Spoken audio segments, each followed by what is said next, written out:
ठीक है,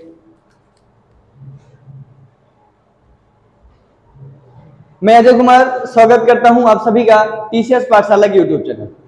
जैसा कि आपको पता है कि आप हमारे साथ लगातार बने हुए हैं टीसीएस पाठशाला के यूट्यूब चैनल पर। आपको हम 4 वीडियो मध्यकालीन इतिहास का पढ़ा चुके हैं और आपको कहीं ना कहीं समझ में आ रहा होगा।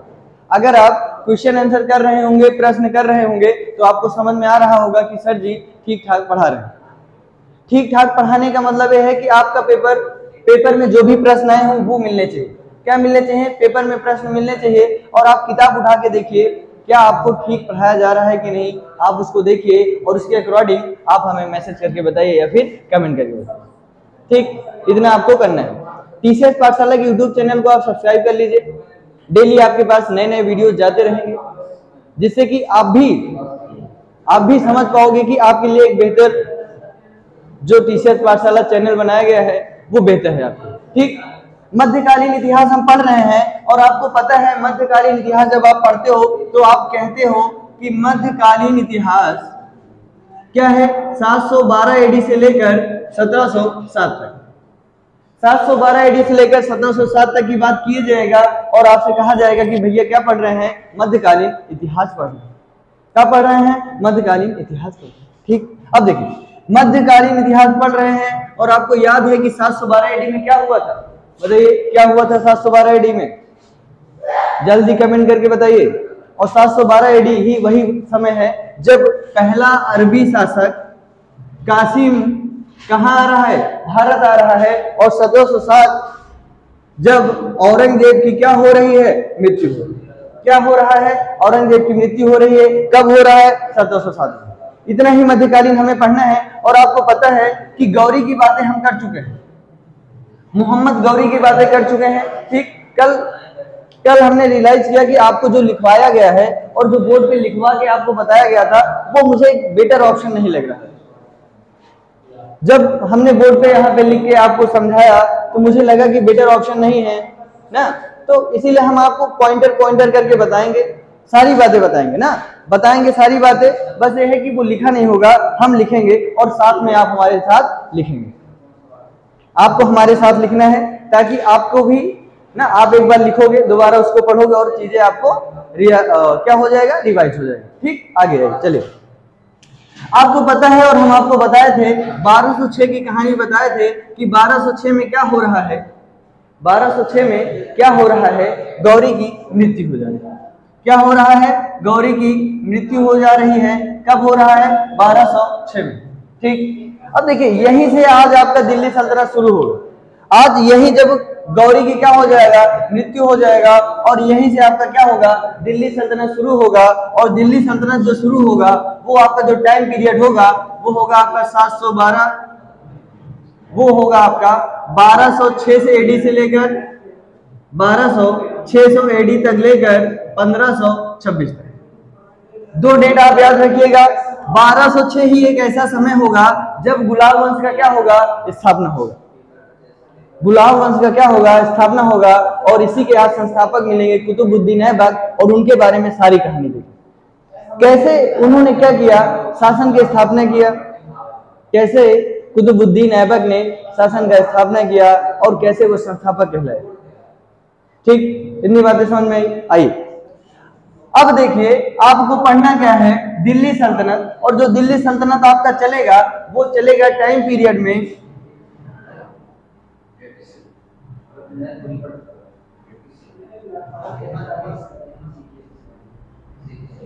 यही है आपका दिल्ली सल्तनत जो आपका चलेगा 1206 से लेकर 1526 एडी तक। जो चलेगा आपका 1206 एडी से लेकर 1526 एडी तक। और यही वो समय है 1206 में, यही वो समय है 1206 जब क्या होगा? गुलाम वंश का स्थापना होगा। क्या होगा? गुलाम वंश का स्थापना होगा। और 1526 वही समय है जब पानीपत का युद्ध होगा। क्या होगा? पानीपत का युद्ध होगा। कब होगा? 1526 में होगा। और यहीं से दिल्ली सल्तनत क्या होगा? खत्म होगा। यहीं से क्या होगा? दिल्ली सल्तनत खत्म हो जाएगा। और जैसे ही हम दिल्ली सल्तनत को खत्म करेंगे उसके बाद हम किसकी बात करेंगे? मुगल वंश की बात करेंगे। उसके बाद हम किसकी बात करेंगे? मुगल वंश की बात करेंगे। कब बात करेंगे? 1526 के बाद, जब आपका दिल्ली सल्तनत खत्म हो जाएगा। और आपसे एक प्रश्न बार बार पूछा जाता है, आपका एक प्रश्न बार बार पूछा जाता है, भैया दिल्ली सल्तनत कब शुरू हुआ?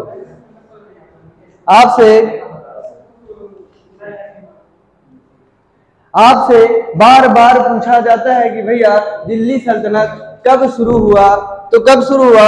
1206 से लेकर 1526 तक, यानी 1206 में शुरू होगा और समाप्त कब होगा? 1526 में। 1526 में एक डेट याद रखिए कि 1526 में क्या हो रहा है? पानीपत का प्रथम लड़ाई हो रहा है और यहीं से दिल्ली सल्तनत खत्म हो रहा है। और दिल्ली सल्तनत के खत्म होने के साथ सिर्फ मुगल वंश है। और आप एकदम रट के बैठे होंगे कि 1526 में पानीपत का प्रथम युद्ध होता है, जो बाबर और इब्राहिम लोदी के बीच में। सारी बातें करेंगे और आज समझिएगा। और आज हम आपको बताने वाले हैं रजिया सुल्तान की प्रेम कहानी। जाना नहीं है कहीं? रजिया सुल्तान की प्रेम कहानी बताएंगे आपको, कैसे रजिया सुल्तान शासक बने, कैसे तुर्क के जो अमीर व्यक्ति थे वो नहीं चाहते थे कि रजिया सुल्तान शासक बने, वो नहीं चाहते थे, लेकिन फिर भी रजिया सुल्तान शासक बनेगी। पहली महिला मुस्लिम शासक बनेगी। कौन बनेगी? रजिया सुल्तान बनेगी। जाना नहीं है, लगातार बने रहना है और लाइक शेयर जरूर करिए। आप समझिए, आपके लिए इतना ज्यादा मेहनत किया जा रहा है और आप लाइक शेयर नहीं कर पाते। और आप लाइक शेयर नहीं करेंगे तो मेरा मोटिवेशन का क्या? जब व्यूज आएंगे ही नहीं, लाइक होगा ही नहीं, वीडियो शेयर आप करोगे ही नहीं, हमारा मोटिवेशन नहीं बनेगा। और जब हमारा मोटिवेशन नहीं बनेगा तो हम आपको उतना बेटर नहीं दे पाएंगे जितना हम चाह रहे हैं। पेपर से, मध्यकालीन इतिहास से आपका एक भी प्रश्न नहीं छोड़ेगा, इस बात का वादा रहा मेरा। लेकिन आपको साथ देना पड़ेगा, वीडियो को लाइक करना पड़ेगा, शेयर करना पड़ेगा, ठीक। अब देखिए, दिल्ली सल्तनत आपका जो शुरू होगा 1206 में, और कहा जाएगा दिल्ली सल्तनत कब खत्म होगा? तो कब खत्म होगा? 1526 में। अब हमने आपको एक ट्रिक बताया था, और ट्रिक हमने आपको जो बताया था वो बताया था भैया जीके तो सरल लगता है। क्या बताया था? जीके तो सरल लगता है। एक ट्रिक हम आपको बता चुके हैं और अब देखिए क्या है। और यहाँ से टाइम पीरियड से लेकर प्रश्न पूछे जाते हैं, इसलिए हम आपको बार बार ये बता रहे हैं, ठीक। दिल्ली सल्तनत 1206 में शुरू हो जाएगा। गुलाम वंश की स्थापना भी हम करेंगे, उससे पहले आप एक टाइम पीरियड समझिएगा और देखिएगा। जी फॉर क्या होगा? गुलाम वंश। क्या होगा? गुलाम वंश। जी फॉर क्या होगा आपका? गुलाम वंश होगा। तनिक रुकिएगा और समझिएगा, आपको कहीं जाना नहीं है, थोड़ा आप रुकिए, ठीक। हम पढ़ रहे हैं 712 एडी से 1707 तक। अब समझिएगा, जीके तो सरल लगता है, ठीक। जी फॉर क्या होगा आपका? गुलाम वंश। क्या होगा? गुलाम वंश। के फॉर क्या होगा आपका? खिलजी वंश। के फॉर क्या होगा आपका? खिलजी वंश। के फॉर क्या होगा आपका? खिलजी वंश, ठीक। जी फॉर गुलाम वंश होगा, के फॉर खिलजी वंश होगा, टी फॉर क्या होगा? तुगलक वंश होगा। क्या होगा भैया?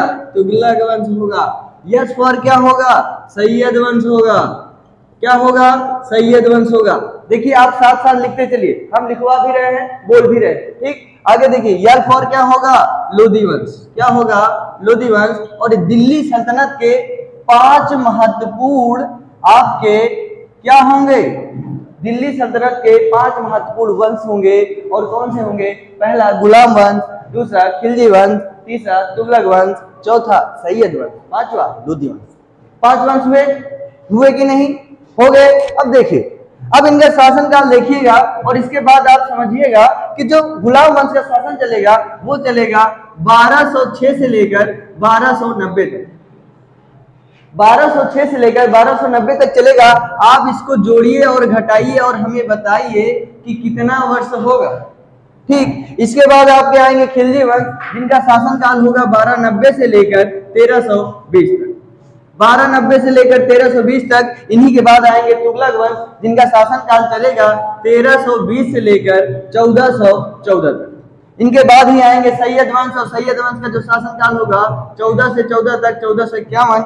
उसके बाद आएंगे लोधी वंश, जिनका शासनकाल चलेगा 1451 से लेकर 1556 1526 तक। और 1526 में क्या हुआ था आपको याद है?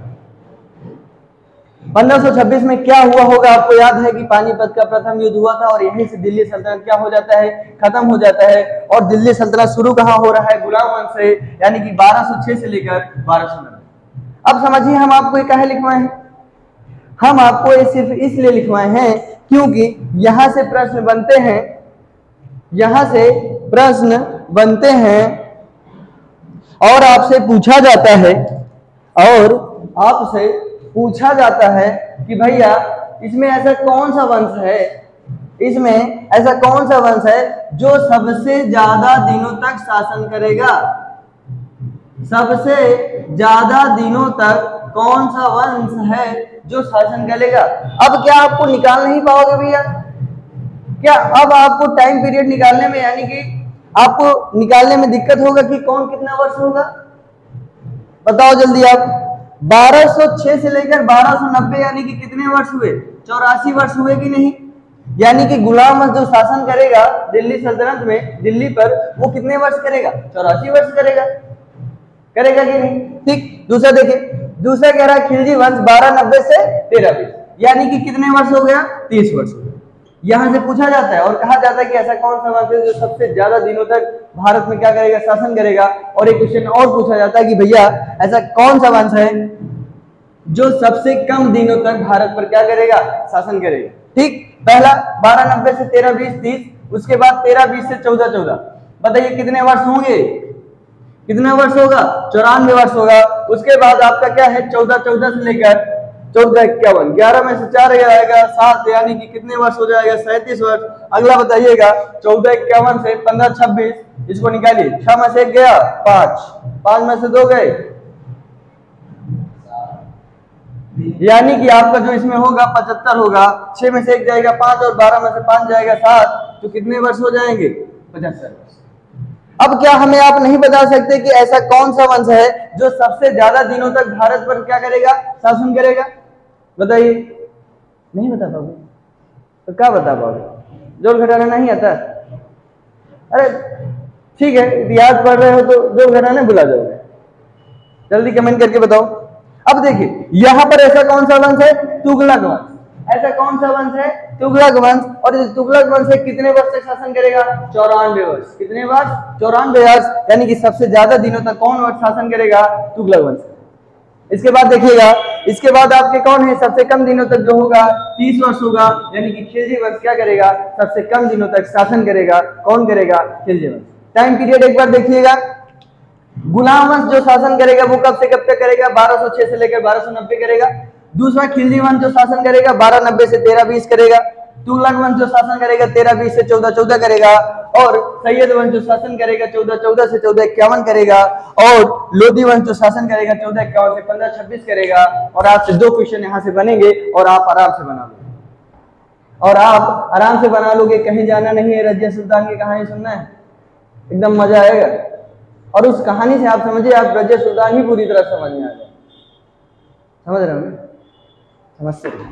ठीक, इतना लिख लिया आप। आगे चलते हैं, साथ साथ लिखते रहिए ना, साथ साथ में लिखते रहिए, प्रैक्टिस करते रहिए, सुनते जाइए। ठीक, ठीक है। आओ आगे चलते हैं। इतना हो गया। यहां से 2 क्वेश्चन बनेंगे, आप देख लीजिएगा। उसके बाद जीके तो सरल लगता है, क्या लगता है? सरल लगता है। और आप देख लीजिएगा क्या हो। ठीक, मध्यकालीन भारत आप पढ़ रहे हो, लगातार पढ़ते जा रहे हो। ठीक, अब आपको पता है कि 1206 में क्या होता है, इतनी बातें आपको क्लियर हो गई। और आपको ये बात पता होगा कि 1206 में ही आपको पता है कि जो गौरी हैं उनकी क्या हो जाती है? मृत्यु हो जाती है। जो गौरी है उनका क्या हो जाता है? मृत्यु हो जाता है। और आपको पता है गौरी वाले वीडियो में आपने देखा था कि जब ये भारत छोड़कर गौड़ प्रदेश जाता था तो किसी न किसी को क्या करके जाता था? किसी न किसी व्यक्ति को केयर टेकर बना के जाता था कि नहीं ना? क्या करते थे? केयर टेकर बना के जाते थे। और गौरी के ही 4 ऐसे व्यक्ति थे जो थे गुलाम, 4 गुलाम थे जो बहुत ही योग्य थे और योग्य के साथ साथ वफादार थे। योग्य के साथ साथ वफादार थे। पहले व्यक्ति का जो नाम आता है वो नाम है कुतुबुद्दीन ऐबक। पहले व्यक्ति का जो नाम है वो है कुतुबुद्दीन ऐबक। पहले व्यक्ति का जो नाम है वो है कुतुबुद्दीन ऐबक। और इसी के साथ साथ आपके दूसरे भी हैं, उनका नाम है कुआचा। इसी के साथ दूसरे भी हैं जिनका नाम क्या है, कुआचा। और इसी तरह तीसरे भी होंगे। इसी तरह आपके तीसरे हैं, ठीक। दूसरे नंबर पे आपके कौन है, कुआचा, ठीक।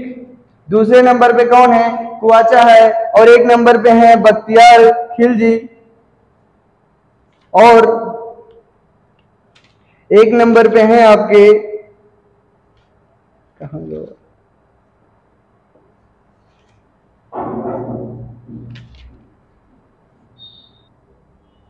ठीक। यानी कि जो दूसरा नाम है वो क्या है, कुआचा।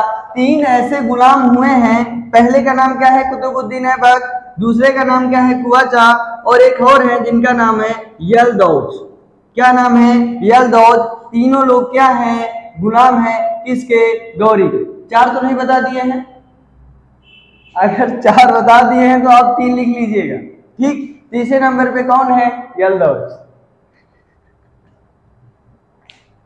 देखिएगा, कुतुबुद्दीन ऐबक, कुआचा और यलदौज क्या है, गुलाम है, किसके, गौरी, ठीक। क्या है, किसके, गौरी के हैं। अब समझिएगा कि कैसे गुलाम वंश की स्थापना हो। आखिर क्यों जो गुलाम वंश है उसका नाम गुलाम ही पड़ा, और कुछ भी तो रखा जा सकता था, ठीक। आपको पता है, आपने इसको लिख लिया। अब देखिए, जब गौरी कहां जाता था, जब गौरी गौर प्रदेश जाया करता था, आपको पता है कि गौरी एक स्थान से दूसरे स्थान पे जाता था। वो भारत पर भी शासन प्रशासन करना चाहता था, और कहां करना चाहता था, गौर प्रदेश में, गौर प्रदेश में भी। इसके लिए क्या करता था, गौरी जब गौर जाया करता था तो ऐबक को, तो किसको, ऐबक को, यानी कि कुतुबुद्दीन ऐबक को केयर टेकर बना के जाया करता था।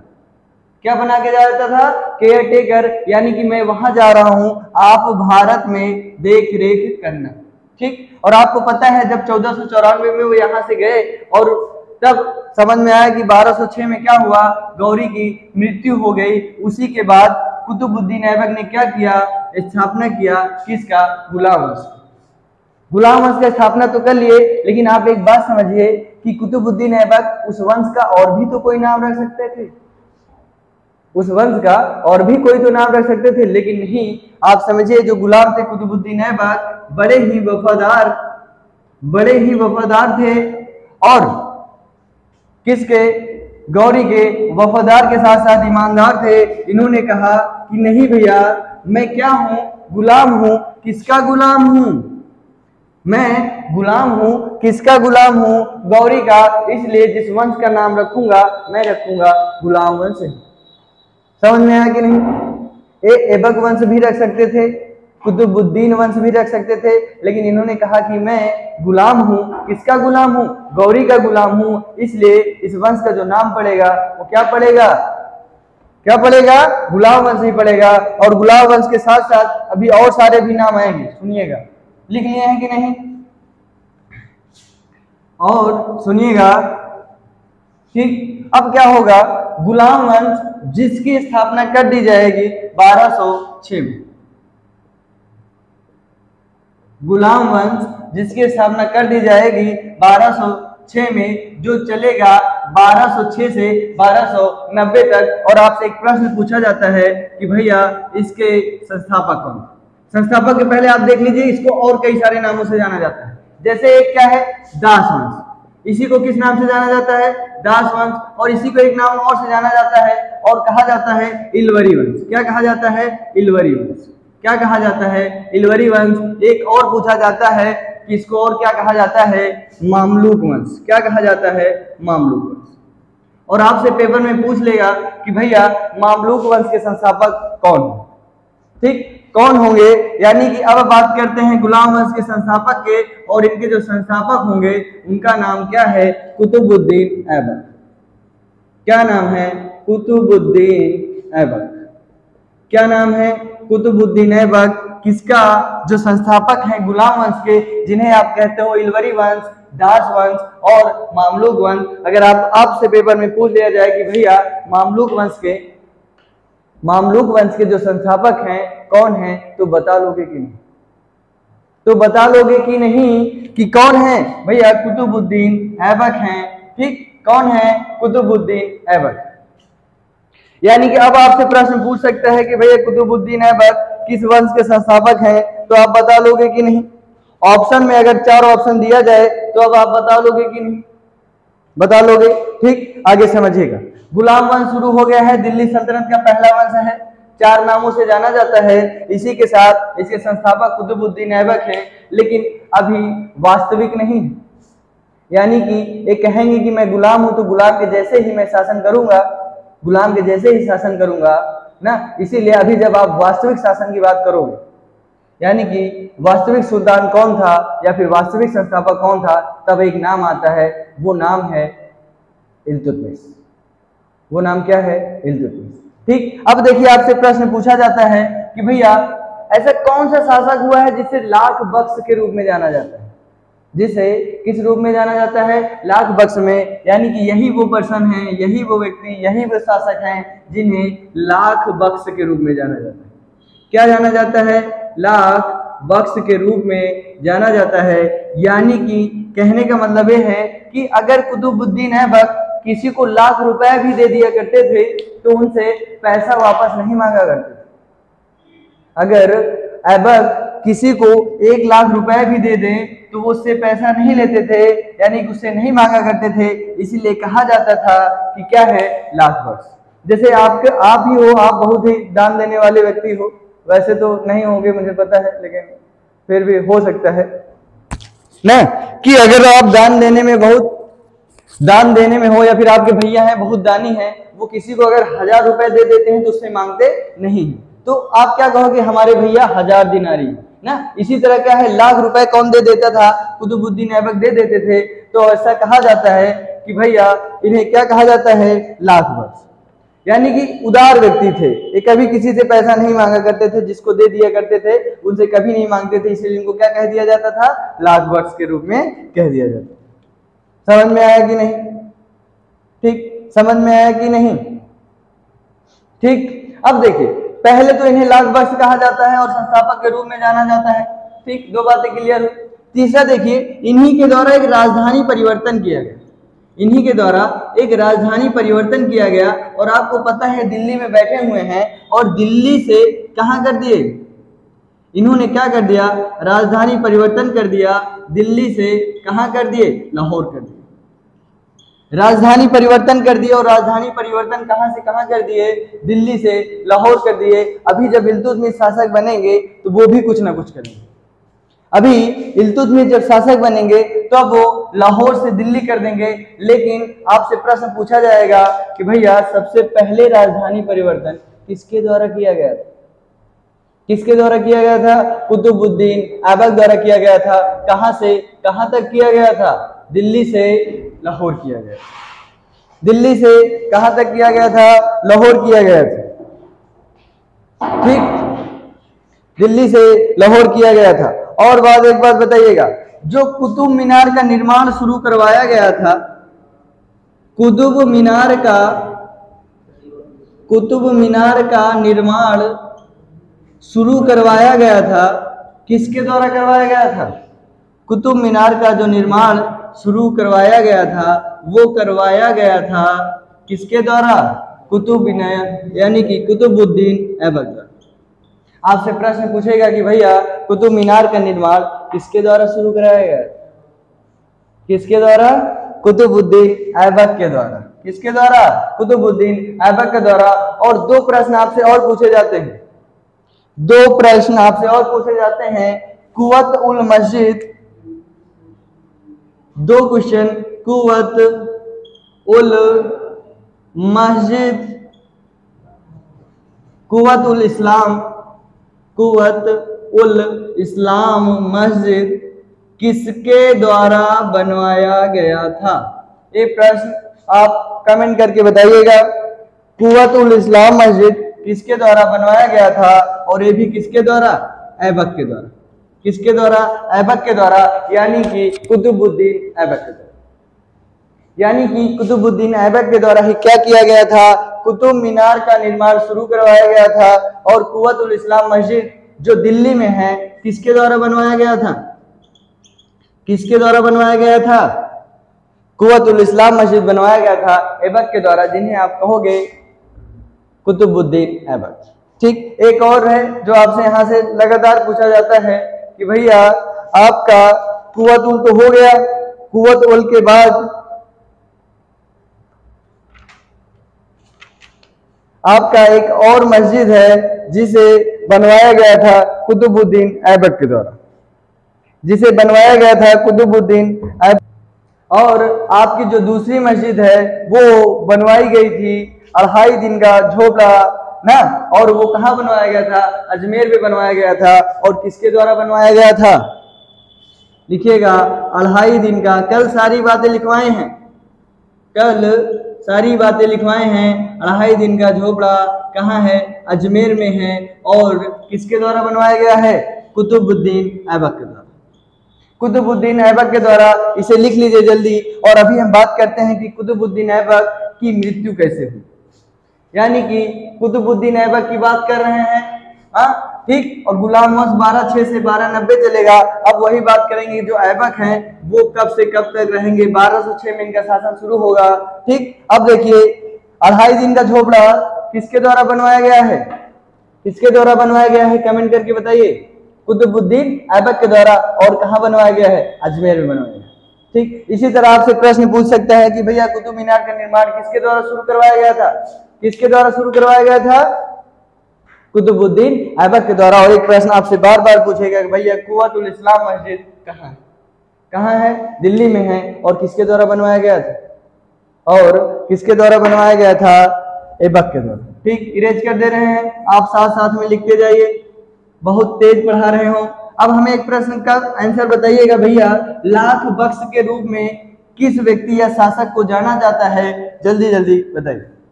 लाख बख्श के रूप में किस शासक को जाना जाता है, जल्दी जल्दी बताइए।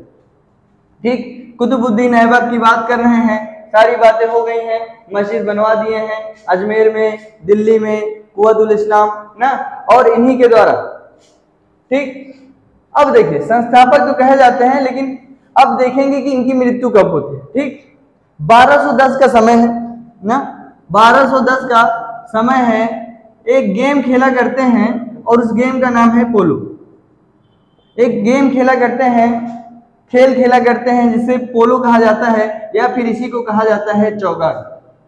1210 में एक गेम खेल रहे थे जिसे पोलो या चौगान कहा जाता है।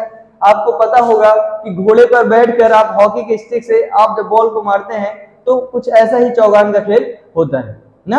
और आपसे बार बार प्रश्न उठता है कि भैया चौगान खेलते हुए या फिर पोलो खेल खेलते हुए किस शासक की मृत्यु हुई, बताइए ना। तो जब ये पोलो खेल रहे थे, और जब पोलो खेल रहे थे तो घोड़े से चल रहे थे, घोड़े पे बैठ के आराम से खेल रहे थे, और अचानक क्या हुआ, सिर के बल गिर पड़े, सिर के बल गिर पड़े,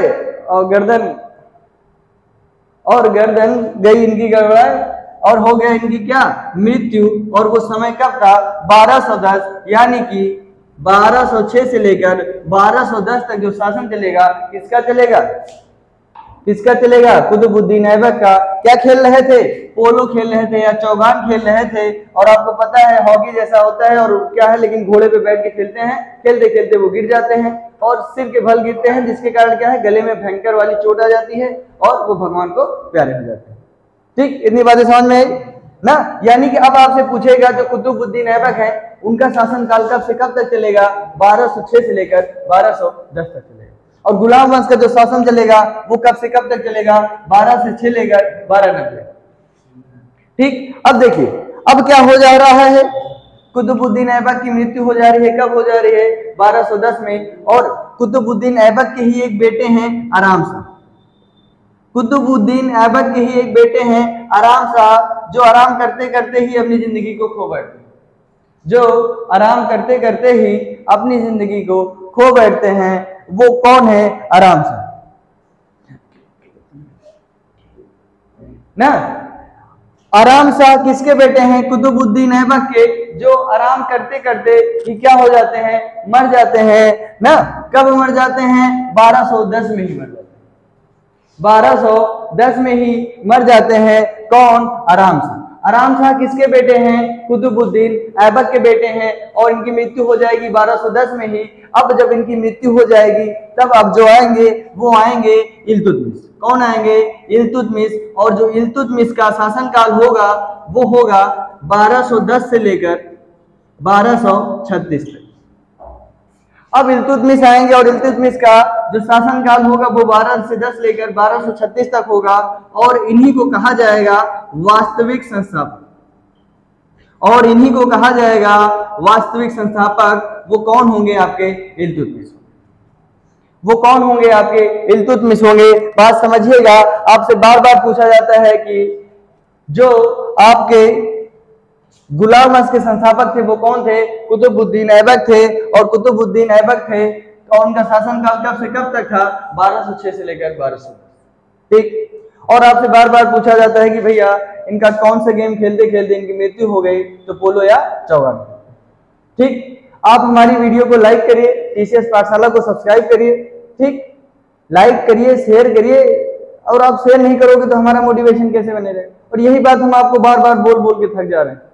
आप समझिए, अगर व्यूज अच्छे नहीं आएंगे, आपका लाइक अच्छा नहीं होगा, तो हम कैसे ना मरे जा रहे हैं, वीडियो बनाए जा रहे हैं आपके लिए, लेकिन आप मेहनत कर रहे हैं हम आपके लिए कि आपसे एक भी प्रश्न न छूटे। और इस बात को मानिए, आप गुलाम वंश से कुतुबुद्दीन ऐबक के बारे में जो जो बातें बताए हैं, आप पीछे से भी पेपर उठाओगे तो आपको वहां पर समझ में आ जाएगा कि हाँ गुलाम वंश की बातें हैं और कुतुबुद्दीन ऐबक की बातें की हैं। इल्तुतमिश की अभी बातें नहीं की हैं। 1206 से लेकर 1290 की सारी बातें बताएंगे गुलाम। एक बार तुरंत बताइएगा, जीके तो सरल लगता है ना?